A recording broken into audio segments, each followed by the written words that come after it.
Hello friends, welcome to Preethi's Delicacy. இன்னைக்கு நம்ம Preethi's Delicacyல ரொம்பவே ஈஸியா செய்யக்கூடிய தேங்காய் பால் சாதம் எப்படி செய்யறதுன்னு பார்க்க போறோம். இத வந்து தேங்காய் பால் பிரிஞ்சின்னு சொல்லுவாங்க, இல்லட்டா புலாவ்னு கூட சொல்லுவாங்க. இத வந்து நம்ம குக்கர்ல செய்ய போறோம். ஆனா அதோட டேஸ்ட் பாத்தீங்கன்னா அவ்ளோ சூப்பரா இருக்கும், அவ்ளோ ஃபேண்டாஸ்டிக்கா இருக்கும்.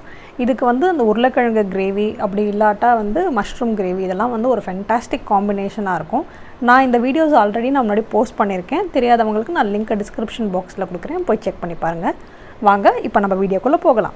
வீடியோக்குள்ளே போகிறதுக்கு முன்னாடி நீங்கள் நம்ம சேனலில் ஃபர்ஸ்ட் டைம் பார்க்குறீங்கன்னா மறக்காமல் சப்ஸ்கிரைப் பண்ணிவிடுங்க. இந்த தேங்காய் பால் சாதம் செய்கிறதுக்கு நான் இன்றைக்கி ஒரு கப் அளவுக்கு பாஸ்மதி ரைஸ் எடுத்துருக்கிறேன். நீங்கள் வந்து ஒரு ½ அன் ஹவராவது குறைஞ்சது ஊற வச்சா தான் ரைஸ் வந்து நல்லாயிருக்கும் வெந்து வரும்போது. இப்போ நம்ம ஒரு குக்கரில் 2 டேபிள் ஸ்பூன் அளவுக்கு நெய் சேர்த்துக்கலாம். இது கூடவே 2 டேபிள் ஸ்பூன் அளவுக்கு நம்ம எண்ணெயும் சேர்த்துக்கலாம்.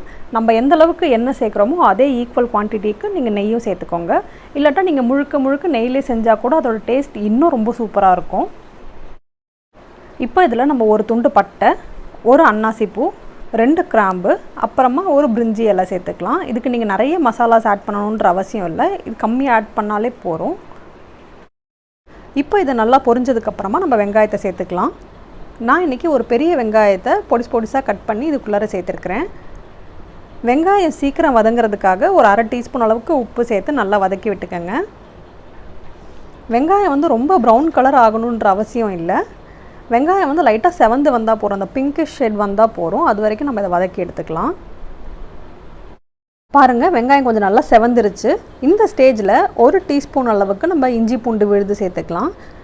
சேர்த்துட்டு இஞ்சி பூண்டோட பச்சை வாசனை போகிற வரைக்கும் நம்ம வதக்கி எடுத்துக்கலாம்.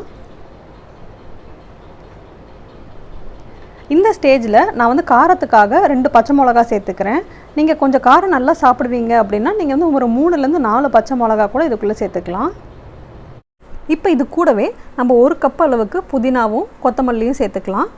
புதினாவும் கொத்தமல்லியும் பார்த்திங்கன்னா இந்த தேங்காய் பால் சாதத்துக்கு அவ்வளோ ஒரு நல்ல ஃப்ளேவர் கொடுக்கும். இப்போ அடுப்பை நம்ம மீடியம் ஃப்ளேமில் வச்சு கொஞ்சம் நல்லா வதக்கி விட்டுக்கலாம். பாருங்கள், எல்லாம் நல்லா வதங்கிருச்சு. இந்த ஸ்டேஜில் நான் ஒரு மீடியம் சைஸ் தக்காளி எடுத்துக்கிறேன். ரொம்ப பெருசு அப்போலாம் போட்டால் ரொம்ப புளிப்பு அந்த டேஸ்ட்லாம் வந்துடும். அதனால் ஒரு மீடியம் சைஸ் தக்காளி போதும். கரெக்டாக சொல்லணும்னா ஒரு ½ கப் அளவுக்கு இருந்தால் போதும். அந்த தக்காளியை இப்போ நம்ம நல்லா வதக்கி எடுத்துக்கலாம். தக்காளி நல்லா வதங்கினதுக்கப்புறமா நான் வந்து இதில் ஒரு சிட்டிகை, ஒரே ஒரு பிஞ்ச் அளவுக்கு மஞ்சள் தூள் சேர்த்துக்கிறேன். இது வந்து ஆப்ஷனல் தான், உங்களுக்கு வேண்டாம் அப்படின்னா நீங்கள் இந்த ஸ்டெப்பை வந்து அப்படியே ஸ்கிப் பண்ணிடலாம். ஸ்கிப் பண்ணிவிட்டு நீங்கள் வந்து தேங்காய் பால் சேர்த்துக்க வேண்டியது தான். 1 கப் ரைஸ்க்கு 1½ கப் அளவுக்கு தேங்காய் பால் இதுக்குள்ளே சேர்த்துக்க வேண்டியது தான். நீங்கள் தண்ணி எதுவுமே சேர்க்க வேண்டாம். நீங்கள் வந்து ஃபுல்லாக தேங்காய் பால் யூஸ் பண்ணும்போது அந்த ஃப்ளேவர், அந்த ரிச்னஸ் வந்து ரொம்பவே சூப்பராக இருக்கும். உங்களுக்கு இந்த தேங்காய் பால் சாதம் வெள்ளை கலரில் இருந்தால் தான் பிடிக்கும் அப்படின்ற மாதிரினா நீங்கள் வந்து அந்த மஞ்சள் தூள் ஆட் பண்ண வேண்டிய அவசியம் இல்லை. அந்த ஸ்டெப்பை வந்து அப்படியே ஸ்கிப் பண்ணிவிடுங்க. அந்த மஞ்சள் தூள் ஆட் பண்ணும்போது அந்த ஃப்ளேவரும் அந்த கலரும் பார்த்திங்கன்னா ரொம்பவே சூப்பராக இருக்கும். அதுக்காக தான் நான் ஆட் பண்ணியிருக்கேன். இப்போ நம்ம இந்த தேங்காய் பால் சாதத்துக்கு தேவையான அளவுக்கு உப்பு சேர்த்து கொஞ்சம் நல்லா கரைச்சி விட்டுக்கலாம். இப்போ இது எல்லாத்தையும் நல்லா கலந்ததுக்கப்புறமா நம்ம வந்து அடுப்பை மீடியம் ஃப்ளேமில் வச்சுட்டு குக்கரை வந்து சும்மா மூடி வச்சுக்கலாம் ஒரு 5 நிமிஷத்துக்கு. வெயிட் எதுவுமே சேர்க்க வேண்டாம். இப்போ 5 நிமிஷத்துக்கு அப்புறம் திறந்து பார்த்திங்கன்னா நல்லா கொதிக்க ஆரம்பிச்சிருக்கும். இப்போது இந்த ஸ்டேஜில் நம்ம ஊற வச்சுருக்க அரிசியை இப்போ நம்ம இதுக்குள்ளார சேர்த்துக்கலாம். அரிசி சேர்க்கும்போது தண்ணி எல்லாத்தையும் வடிச்சிட்டு வெறும் ரைஸை மட்டும் உள்ளே சேர்த்துக்கங்க. ரைஸ் வந்து நல்லா ஊறி இருக்கனால டக்குன்னு உடஞ்சிடும். அதனால் பொறுமையாக ஜென்டிலாக கிளறி விடுங்க. இப்போ எல்லாத்தையும் நல்லா கலந்ததுக்கப்புறமா கடைசியாக 1 டீஸ்பூன் அளவுக்கு நெய் சேர்த்துக்கங்க. கடைசியாக நம்ம நெய் சேர்க்குறப்போ இதோட டேஸ்ட் அண்ட் ஃப்ளேவர் பார்த்திங்கன்னா ரொம்ப சூப்பராக இருக்கும்.